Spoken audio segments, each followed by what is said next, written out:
Kalian pasti punya hari-hari bagus dan hari-hari buruk atau bad day gitu. Ketika hari-hari bagus itu ketika kita sangat termotivasi untuk ngelakuin apapun, sangat bersemangat, sangat berenergi. Semua aktivitas bisa kita lakukan dengan maksimal. Sedangkan hari-hari lainnya kita sering juga kehilangan motivasi. Motivasi hilang entah kemana sehingga kita nggak bersemangat. Jangankan untuk ngelakuin hal-hal yang berat dengan maksimal, bahkan untuk bangun tidur aja pun kita kayak berat gitu, males banget gitu. Nah, dan hari-hari itu yang paling nyebelin gak sih? Soalnya meskipun kita nggak ngelakuin apa-apa, tapi tetap capek karena kita nggak relax gitu. Otak kita tetap khawatir, otak kita tetap nyuruh kita untuk ngelakuin banyak hal, tapi tubuh kita menolak, kita mensabotase diri kita. Kalau misalkan kamu sering ngalamin hal itu, nggak usah sedih, kamu gak sendiri, kita semua pun ngalamin hal itu juga. Kita tuh memang perlu motivasi untuk ngedorong kita ngelakuin sesuatu. Tapi masalahnya, motivasi itu tuh kayak angin. Kadang dia kenceng, kadang dia nggak ada, kadang dia cuma dikit gitu. Terus juga kita nggak tahu pastinya dia kapan datangnya. Makanya itu kita nggak bisa nunggu motivasi doang. Kalau misalkan kamu untuk ngelakuin sesuatu tuh perlu motivasi dan yang kamu lakuin cuma menunggu motivasi itu datang, itu tuh kayak kamu lagi berlayar, naik kapal nih, kamu mau nyebrang pulau, tapi yang kamu lakuin ya cuman pasrah nunggu angin. Kalau ada angin kamu maju, kalau nggak ada angin kamu terombang-ambing gitu di laut, gak tahu sampai kapan. Ya mungkin aja kamu bisa nyampe gitu ke tujuan kamu, cuman waktunya lebih lama dan masih untung gitu kalau nyampe. Kalau ternyata kamu tenggelam di tengah jalan gimana? Kamu keburu kelaparan, kamu keburu meninggoy gitu. Jadi emang yang namanya motivasi itu nggak bisa ditunggu doang gitu. Ada banyak hal yang bisa kamu lakuin selain kamu cuman pasrah kepada angin, kamu cuma nunggu angin itu datang. Karena kalau misalkan kamu emang lagi berlayar, kamu bisa mikir dong gimana caranya perahu ini tetap maju meskipun anginnya nggak kencang, meskipun lagi gak ada angin. Entah itu kamu bisa mendayung, kamu bisa memperbesar layarnya sedemikian rupa, atau kamu bisa pakai mesin. Pokoknya gimana pun caranya, kamu harus maju gitu, kamu bisa berpikir. Nah begitupun juga dengan motivasi, daripada kamu cuma diem menunggu pasrah kepada motivasi itu datang gitu. Mending kamu mikir gimana caranya biar motivasi ini tumbuh gitu. Kamu memotivasi diri sendiri sehingga motivasi itu tetap ada gitu. Kamu pelihara motivasi itu. Tapi gimana caranya? Nah, tonton video ini sampai akhir karena aku akan jelasin gimana caranya biar kita bisa tetap termotivasi, menjaga motivasi kita, memelihara motivasi kita, dan menumbuhkan motivasi kita. Tonton videonya sampai akhir. Hal yang pertama yang bisa bikin motivasi kamu itu sustain dalam waktu yang panjang adalah kamu harus tahu tujuan. Kamu harus punya alasan. Find your why. Temukan alasan kamu kenapa kamu harus ngelakuin ini. Kenapa kamu harus mengusahakan ini. Itu jadi kadang yang harus kamu cari tahu itu bukan tentang gimana ya caranya aku bisa termotivasi. Tapi tanya diri kamu kenapa kamu harus ngelakuin ini gitu. Kalau misalkan balik lagi nih tentang berlayar tadi, bayangin aja kamu tuh harus menyeberangi lautan yang mana banyak rintangannya, itu sulit, sangat beresiko, kamu harus menyeberang. Kalau kamu gak tahu mau kemana, gak tahu alasannya, kamu gak akan pernah mau untuk nyebrang. Beda dengan orang-orang yang tahu alasannya, aku mau kemana, mau ngapain di sana, otak mereka akan otomatis nyari cara gimana caranya aku bisa ke sana. Beda kalau misalkan kamu gak ada tujuan, ya apa sih si otak kamu pun gak akan terpancing untuk menemukan caranya ke sana kayak gitu. Nah, terus sekarang gini, kamu udah tahu nih tujuannya. Let's say kamu tuh mau pergi ke pulau impian lah kita namain. Ke pulau impian, terus kalau ditanya kenapa kamu mau ke sana? Ya karena teman-teman aku mau ke sana gitu. Jadi kamu punya alasan tapi gak dari diri kamu sendiri. Kamu mau ke sana karena ngelihat teman-teman kamu. Berarti kan itu dari luar. Nah, kalau misalkan kayak gitu, itu tuh gak cukup kuat untuk kamu tetap termotivasi untuk pergi ke sana. Karena apa? Karena misalkan di tengah laut gitu kamu menemukan rintangan, kamu akan pasti cepat berpikir untuk ngapain ya? Aku harus kayak gini gitu. Mending kita pulang aja yuk gitu. Karena kamu gak punya alasan yang kuat. Beda dengan orang-orang, misalkan teman-teman kamu tuh mereka udah ngerti di pulau impian itu ada apa aja, mereka mau ngapain ke sana, kenapa itu penting gitu. Mereka gak akan cepat nyerah gitu karena mereka tahu tujuannya, apa yang mau mereka lakukan, dan mereka ngerti di tempat itu tuh ada apa. Nah, di sini berarti kalau kamu mau ngelakuin sesuatu, kamu harus punya tujuan dan alasan, dan pastiin tujuan dan alasan itu berasal dari diri kamu sendiri. Karena kamu tahu itu tuh penting, itu baik buat kamu tahu kamu yang suka itu adalah pilihan kamu. Terus juga pastiin kamu udah ngerti dulu nih gitu, udah ngerti dulu tentang apa yang akan kamu lakukan. Contoh lain, misalkan kamu itu mau ngebangun kebiasaan berolahraga, tapi alasan kamu tuh sebatas karena pengen langsing. Terus kalau ditanya kenapa kamu pengen langsing, ya biar kelihatan cantik sama orang aja kayak gitu. Nah, bisa aja sih alasan kayak gitu bikin kamu olahraga, cuman apakah akan bertahan lama dalam waktu yang panjang? Itu menurut aku kayaknya nggak akan deh gitu. Karena apa? Kalau misalkan ada aja orang yang bilang, ih kamu udah cantik kok, ngapain langsing, badan kamu udah bagus, kamu akan berhenti gitu untuk, oh iya ya ngapain aku harus olahraga capek-capek gitu, mending gak usah aja gitu karena udah bagus. Beda lagi kalau misalkan kamu olahraga karena kamu udah ngerti nih manfaat olahraga tuh apa aja. Kamu ngerti, oh untuk kesehatan jantung itu bagus juga buat kulit kamu, rambut kamu ngaruh juga, mood kamu, kesehatan mental kamu. Terus kalau misalkan sometimes kamu mau punya anak, itu juga bagus untuk kualitas reproduksi kamu dan sebagainya. Terus kamu mikir lebih lanjut lagi, oh masa tua kamu, aku pengen sehat, aku pengen awet muda. Kamu tahu berolahraga itu bagian dari kamu mencintai diri kamu. Terus kamu tahu kalau misalkan orang-orang yang punya kebiasaan olahraga itu biasanya orang-orang yang sukses dan sebagainya, itu akan lebih termotivasi gitu. Kamu akan lebih sustain gitu karena kamu punya alasan yang jelas, yang kompleks juga, dan kamu udah ngerti tentang apa yang akan kamu lakukan ini gitu. Pastiin tujuan kamu ini sesuai dengan prinsip dan value yang kamu punya. Hal-hal yang kamu anggap ini tuh benar-benar penting, benar-benar bermakna dan memiliki arti yang dalam buat kamu. Gak harus buat orang lain, buat kamu gitu. Kamu melihat ini tuh berarti banget dan penting banget buat kamu.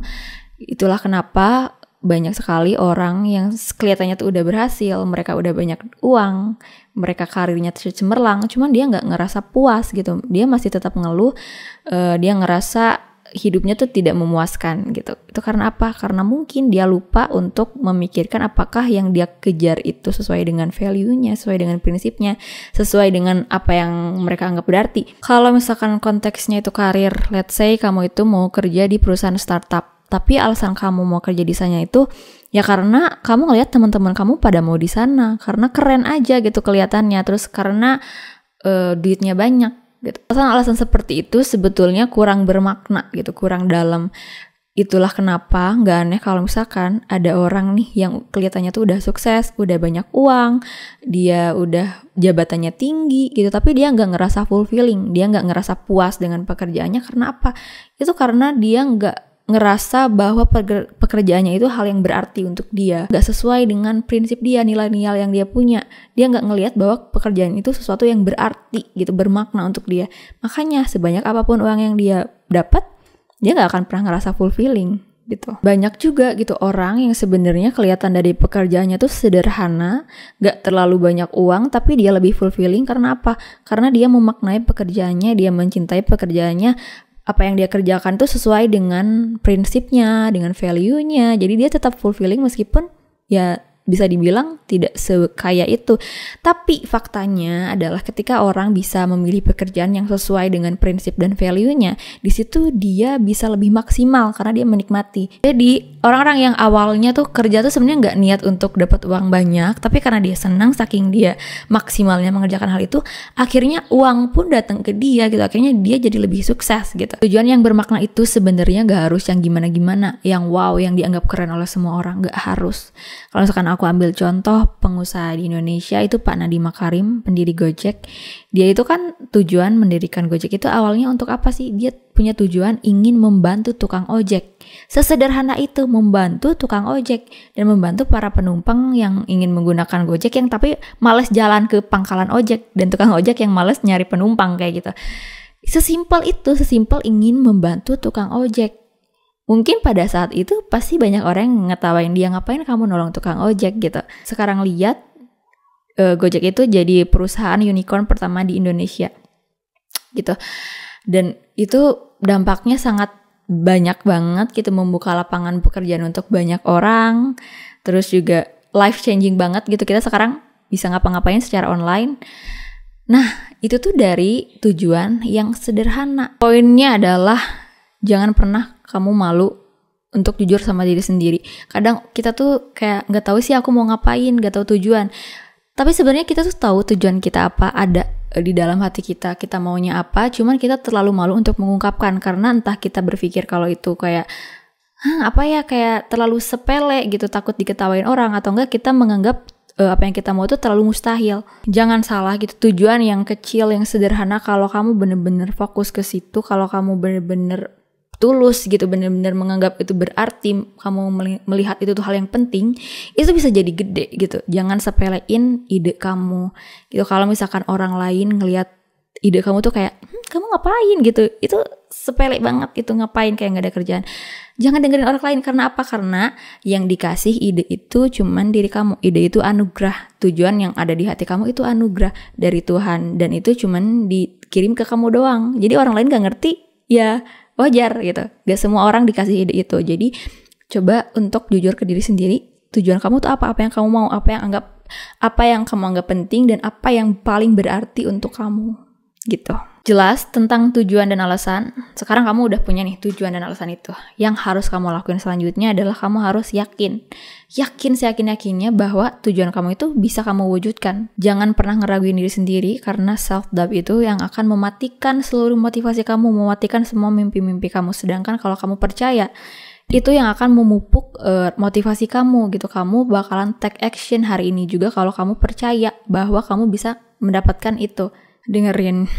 Kamu harus percaya kalau apapun yang ada di hati kamu, yang hati kamu katakan, itu tuh memang ditakdirkan untuk kamu. Setiap kamu kepikiran, aku pengen ini deh, kayaknya pengen deh aku itu tuh memang clue bahwa itu semua adalah hal yang kamu layak dapatkan. Ini kalau misalkan kamu mikirnya, lah kan aku kan belum tentu sukses, berarti kalau aku percaya aku bakal sukses padahal aku belum tentu sukses, aku halu dong, aku menghayal dong.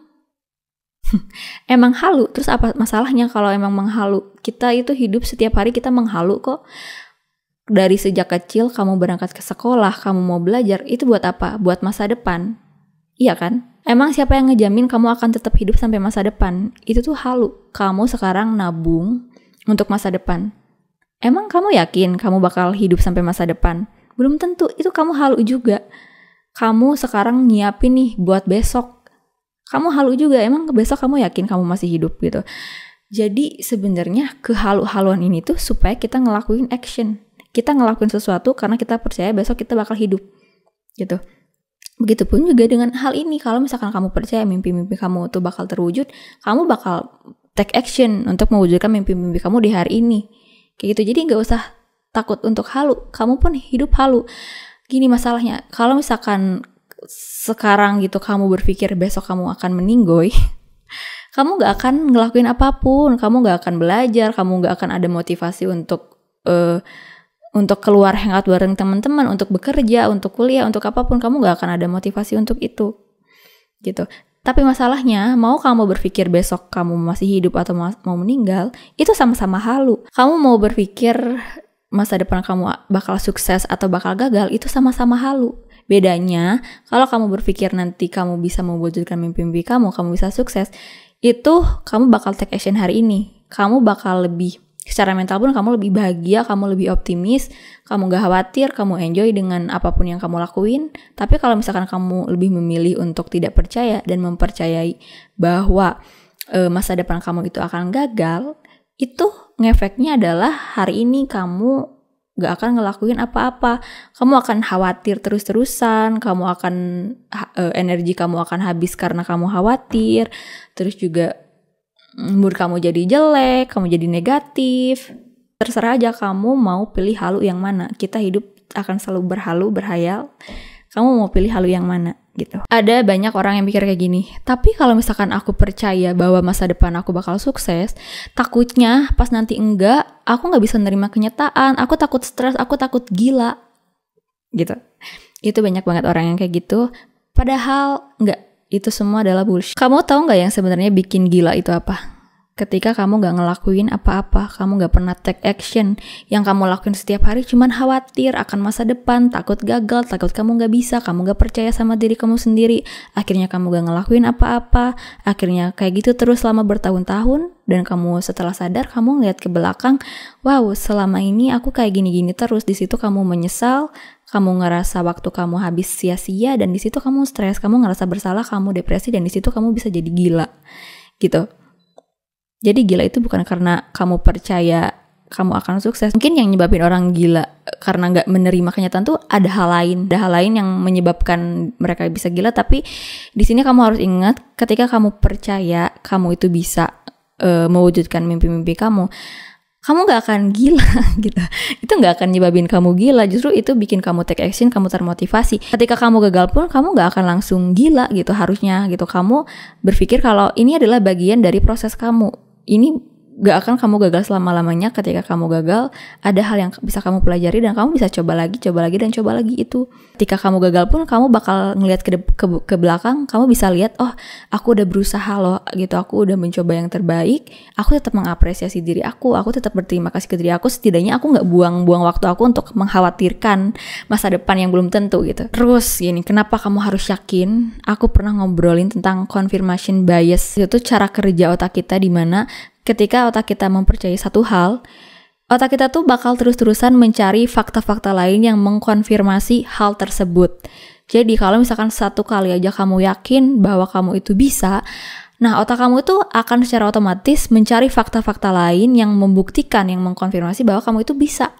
Gitu. Dan sebaliknya, kalau misalkan kamu percaya, aku nggak bisa, ini tuh terlalu sulit buat aku bakalan gagal nih gitu. Nah, otak kamu pun pasti mencari fakta-fakta lain yang membuktikan bahwa iya emang kamu gak bisa gitu. Jadi dengan confirmation bias ini, kalau misalkan kamu lagi memperjuangkan sesuatu, terus kamu percaya, oh kamu bisa, otak kamu tuh bakal bantuin kamu untuk menemukan, oh iya ini loh bisanya jalan ke sini. Oh ternyata harus kayak gini. Oh ternyata ini loh bisa, iya bener gitu. Mencari fakta-fakta lain yang membuktikan bahwa kamu tuh bisa. Itu jadi ngebantu kamu loh untuk menemukan caranya. Untuk menemukan cara gimana kamu bisa ke sana. Tapi kalau dari awal kamu udah nggak percaya, kamu udah pesimis duluan, kamu udah mengatakan ke diri kamu bahwa aku nggak bisa, maka otak kamu akan mencari fakta bahwa kamu tuh memang nggak bisa.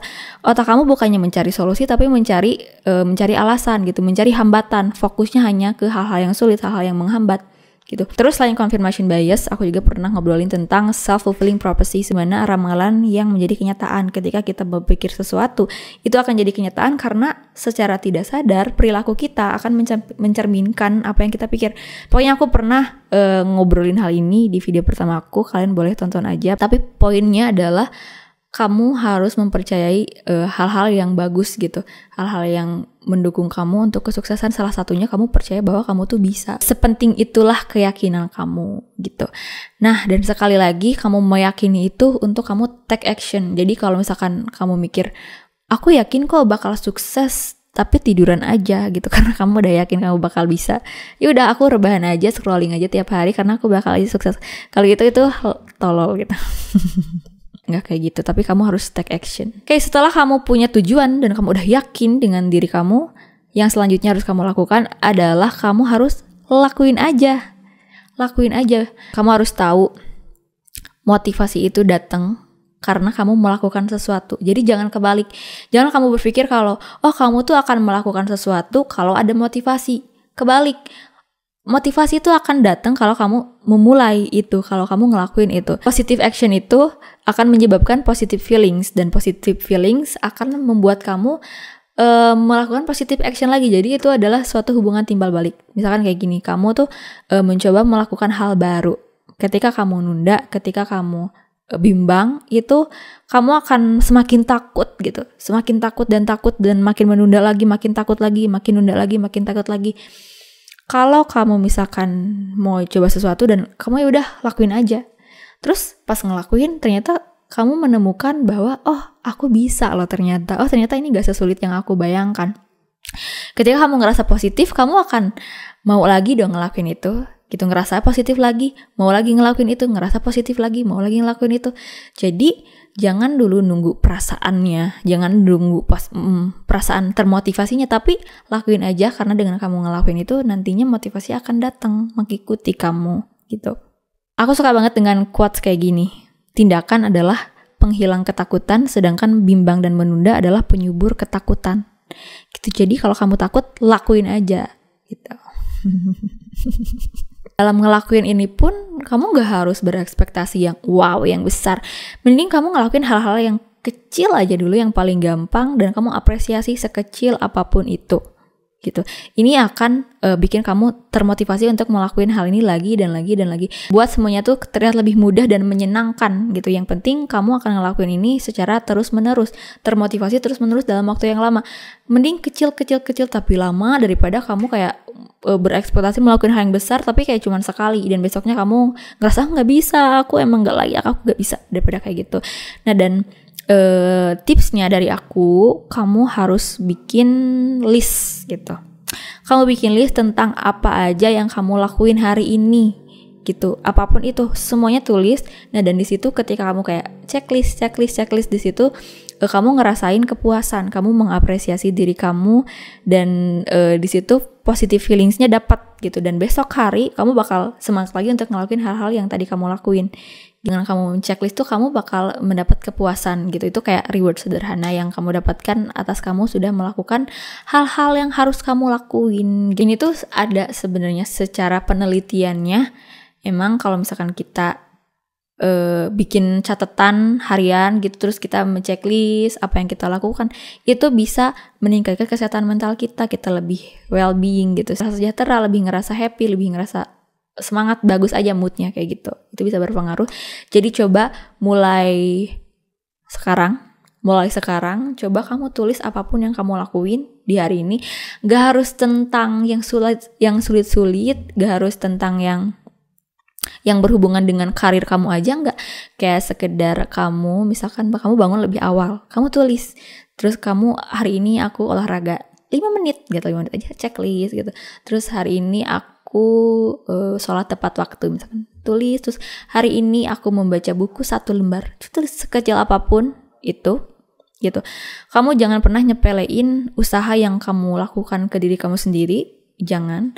Kamu nyapu kamar, kamu checklist apresiasi. Pokoknya at least kamu 10 gitu, dari yang mau itu besar mau itu kecil, kamu apresiasi itu. Karena kamu harus tahu kalau misalkan orang nih udah depresi, udah gak ada tenaga, dia bangun dari tempat tidur aja susah. Selagi kamu sekarang merasa bangun tidur itu hal yang mudah, kamu syukurinnya adalah apresiasi hal kecil apapun yang kamu usahakan untuk diri kamu sendiri. Tujuannya untuk membangun hubungan yang baik dengan diri sendiri, sehingga kamu punya mood yang bagus, positive feelings, dimana positive feelings itu akan menyebabkan kamu termotivasi untuk melakukan positive action gitu ya. Terus gini, memang lakuin aja dulu tuh gak segampang yang diucapin. Lakuin aja dulu itu akan terhalang dengan perasaan-perasaan kayak perasaan malas, perasaan ragu, perasaan takut. Nah, jadi di sini tugas kamu adalah jangan menghiraukan perasaan. Pokoknya kamu take action aja. Nomor 2 kan perasaan kamu, yang penting kamu ngelakuin itu mending sedikit tapi kamu benar-benar ngelakuin. Terus juga kalau misalkan kamu ngerasa takut gagal nih gitu, kalau misalkan kamu takut gagal itu gak bikin kamu jadi orang yang buruk, gak bikin kamu jadi orang yang jahat gitu. Gagal itu justru bagus, itu artinya kamu mau mencoba. Dengan kegagalan kamu tuh bisa belajar hal baru gitu, kamu tetap bisa mengapresiasi diri kamu tetap menang kok meskipun kamu gagal untuk mencapai ini, tapi sebenarnya kamu tetap menang melawan semua rasa takut kamu menang melawan semua rasa malas kamu tetap menang. Itu jadi jangan takut gagal.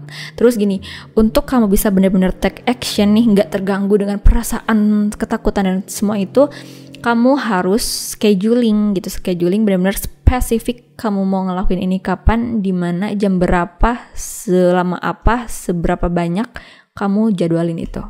Semakin kamu cepat gagal itu lebih baik, lebih cepat gagal lebih baik. Kenapa? Daripada kamu menunda-nunda dan akhirnya kamu gagalnya nanti setelah kamu tua gitu. Mending kamu gagal sekarang. Emang bener gitu kata orang-orang, habiskan kegagalanmu di masa muda. Ini saatnya kamu untuk gagal. Gak apa-apa, it's normal gitu. Itu bagian dari proses kehidupan, jadi gak usah takut gagal. Sebenarnya jangan kalah sama anak bayi gitu. Anak bayi itu mereka belajar jalan, jatuh, berdiri lagi gitu. Kita tuh sebenarnya dari kecil toleransi untuk gagalnya tuh lebih besar gitu. Ketika kita bayi, kita tuh lebih bisa mentoleransi kegagalan kita. Kayak kita belajar berbicara, kita belajar berjalan, kita belajar membaca. Kita kayak ngerasa semuanya tuh baik-baik aja gitu. gitu. Tapi seiring berjalannya waktu, mungkin karena kita banyak dikelilingi orang-orang yang kayak menuntut kita untuk sempurna, untuk selalu berhasil, akhirnya toleransi kita tuh mengecil terhadap kegagalan. Kita cenderung malu nih kalau gagal, aduh nggak bisa nih, aku nggak boleh gagal, kayak gengsi. Padahal nggak kayak gitu. Bayi aja gagal, dia coba lagi, kok kamu nggak mau gagal sih? Nah, itulah 3 kunci utama yang bisa ngebantu kamu untuk terus termotivasi dalam waktu yang sustain gitu, dalam waktu yang panjang. Catatan, dalam melakukan ketiga hal itu, kamu harus disertai dengan self-love. Ini gak akan berhenti aku ucapin. Kamu harus menggunakan positive self-talk, kurang-kurangin self-kritik kamu. Itu akan sangat membantu kamu untuk melakukan ketiga hal tadi. 3 hal ini kamu pakai supaya kamu disiplin, supaya kamu bisa mencapai tujuan kamu yang sesungguhnya gitu. Punya tujuan, yakini, lakuin. Punya tujuan, yakini, lakuin. Punya tujuan, yakini, lakuin. Punya tujuan, yakini, lakuin.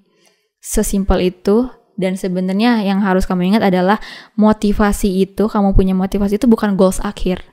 Goals yang sesungguhnya, tujuan kamu, ya tujuan yang pertama itu. Jadi kamu tuh lakuinlah ketiga hal ini, itu bisa memunculkan motivasi, tapi goals kamu itu tetap ke tujuan kamu yang pertama. Ada hal yang lebih penting daripada motivasi, itu adalah disiplin. Dan ketiga hal ini pun bisa ngebantu kamu buat disiplin juga sebenarnya. Jadi ingat, punya tujuan, yakini, lakuin. Itu dari aku. Sekian video dari aku hari ini. Aku Verina Tiananda. Semoga videonya bermanfaat. See you on my next video. Bye-bye.